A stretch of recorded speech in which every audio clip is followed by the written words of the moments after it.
Ngayong araw ang deadline kay Vice President Sara Duterte para sagutin ang impeachment complaints laban sa kanya. Kung sasagot ang bise, target ng House Justice Committee na masimulan ng impeachment hearing sa April 8. Kung hindi naman, iikli ang impeachment proceedings at mapapaaga raw ang simula ng hearing. Balita ng ating Mav Gonzalez.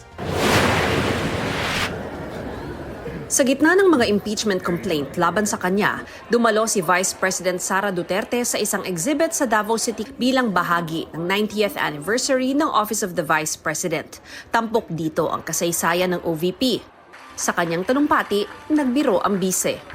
This exhibit and the book first in line are the permanent records of 40 leaders who held the Republic together.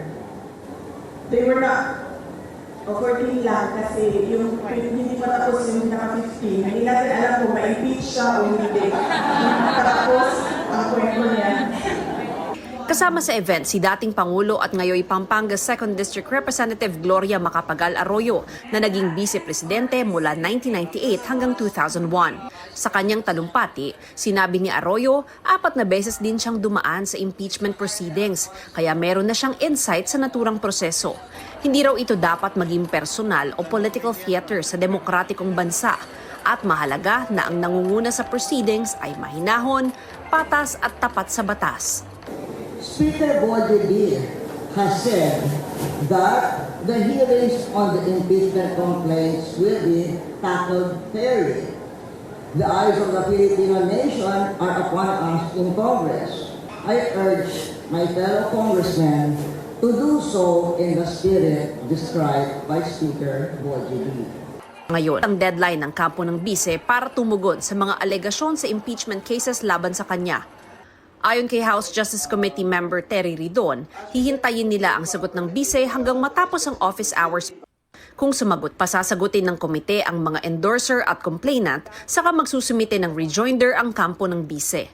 In the event po that she does not respond, the process will be shortened, abbreviated. So, ibig sabihin, I think as early as the final weeks of this month, pwede po nga mag-proceed na po to a determination of sufficiency in grounds and we can proceed to yung hearing properly. Target ng komite na simulan ang pagdinig sa April 8. Maaaring ipasabpi na rin aniya ng komite ang income tax returns, bank returns at business records ng bise at asawa niyang si Atty. Mans Carpio dahil sa aniyay 50 million pesos na gap o kaibahan ng sweldo ng bise sa gobyerno at kanyang idineklarang net worth. The proceedings in the impeachment will in fact provide the opportunity to the Vice President to actually explain that particular 50 million gap.